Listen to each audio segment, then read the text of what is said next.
is the greatest technological challenge of the age in which we live.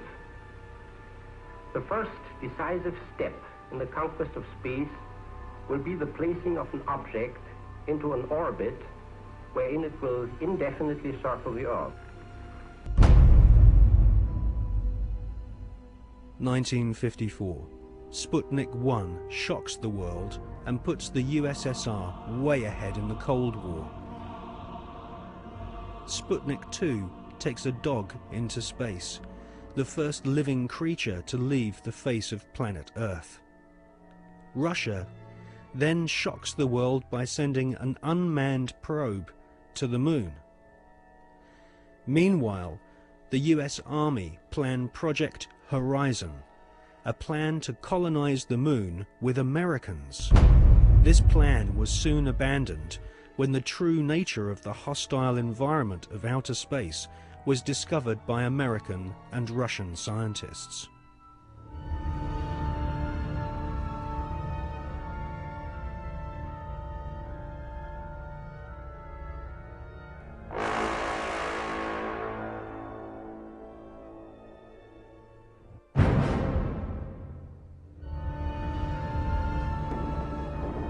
(1958). Spectacular rocket failures destroy American morale.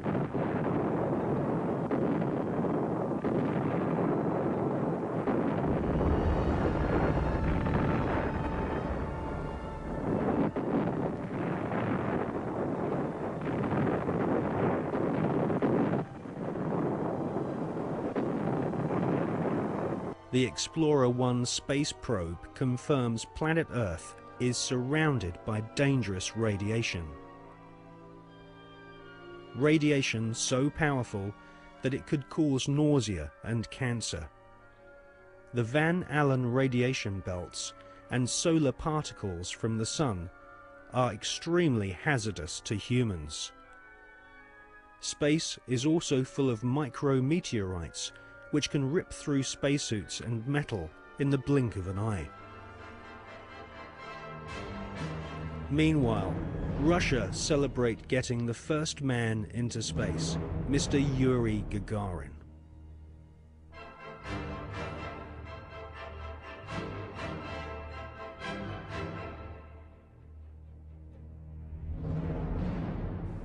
There was already a parallel space program, and it had been continuing from even before the time that NASA was created in 1958. October 1958, NASA were incorporated by President Eisenhower. The secret space program was run by the Department of Defense. It took its original form in Project Horizon, which was established in 1959, the habitation of the colonization of the moon. The reason for that was that whoever controlled the moon controlled the Earth. If you could launch rockets from the moon onto your enemies on Earth, they couldn't possibly retaliate, therefore you had the upper hand. There was a serious attempt, certainly a serious investigation, to put man on the moon and keep him there. So the secret parallel space program continues to this day. There is a military space shuttle, and even the ones that we see from Columbia onwards are designed according to the specification of the Department of Defense. If you look at them, they will carry spy satellites into orbit. And if you want to know what a spy satellite looks like, the Hubble telescope is one. That is the design of what's called the KH-12, the keyhole satellites, which are used today over enemy territory, which is presumably any territory that is not American. Regardless of the dangers of radiation, and without having spacesuits nor spacecraft which can protect the occupants from radiation, NASA convinced the American people to pay $40 billion for the space program.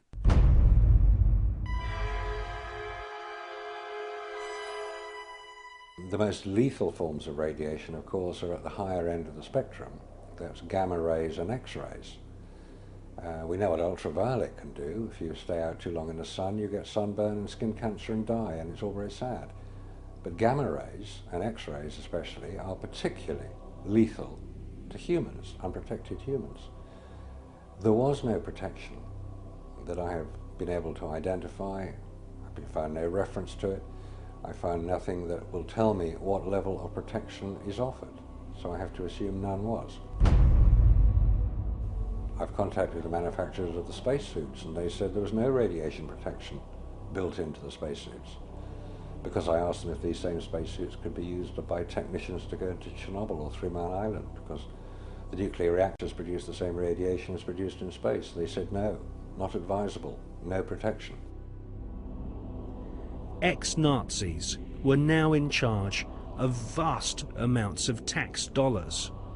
In today's value, the Nazis at the heart of the NASA space program were given more than $600 billion.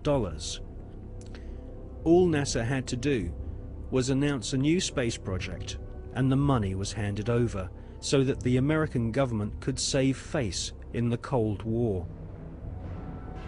Alan Shepard and John Glenn were blasted into space using equipment which was still in the prototype stage.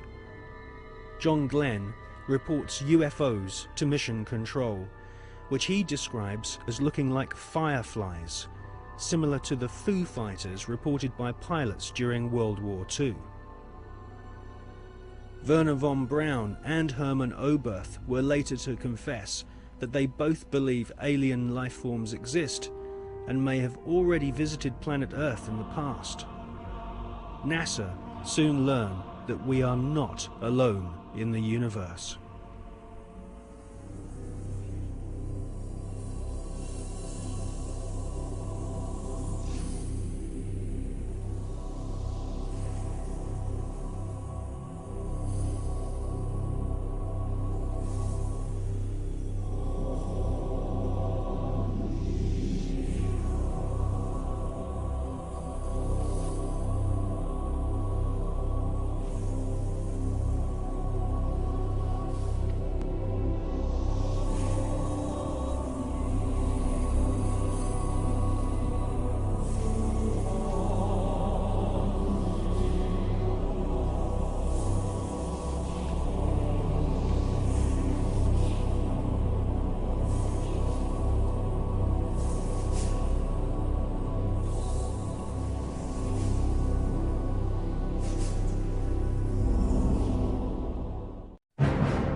In Jonathan Eisen's excellent book, Suppressed Inventions, he interviews Werner von Braun's mentor and teacher, Dr. Hermann Oberth.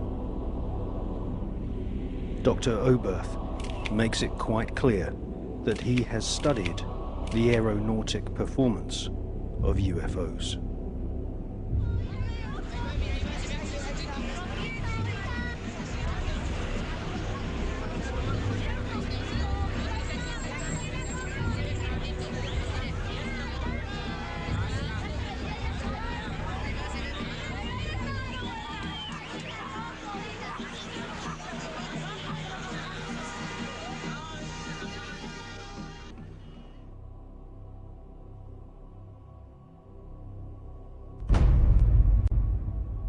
In 1972, Dr. Hermann Oberth made the following statement. Today, we cannot produce machines that fly the same as UFOs do. They are flying by means of artificial fields of gravity. This would explain the sudden changes of directions.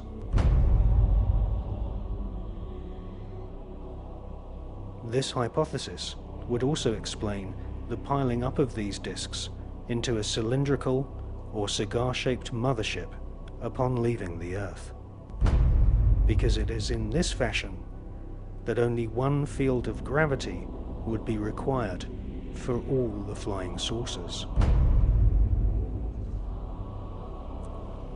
Dr. Oberth then added, "We cannot take credit for our record advancement in certain scientific fields alone.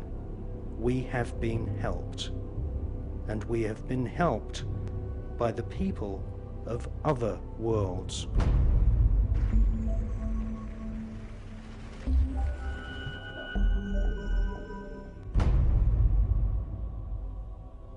Dr. Hermann Oberth was the greatest pioneer of astronautics. Hermann Oberth made his statement in 1972. Almost 20 years later, in 1991, amateur footage of UFOs stacked up in a cylindrical formation was filmed in Mexico City.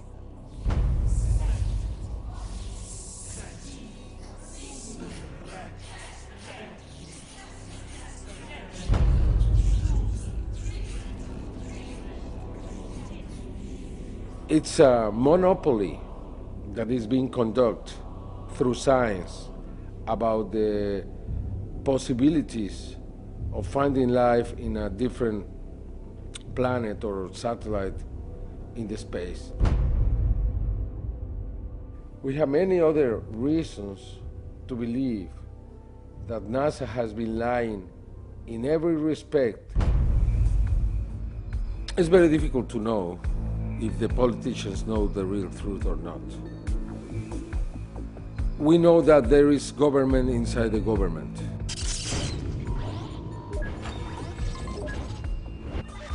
We know that there is military intelligence. We know that in America, after the Manhattan Project was created, that group subsists. And that group was the one who handled the Roswell crash, the Socorro crash, and others. Are you talking about Majestic 12? Yeah, probably it's a different name now. Now it's not Majestic 12, now it's something else. I am here to discuss the so-called flying saucers.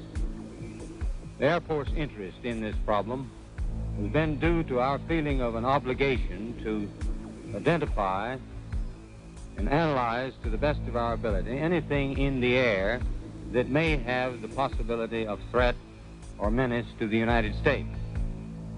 In pursuit of this obligation, since 1947, we have received and analyzed between 1,000 and 2,000 reports. It's very difficult to know if Bush and Blair and others are puppets, or they are innocent, or they are the mastermind. What we really know is that there are many who decide together what to do in any kind of situation.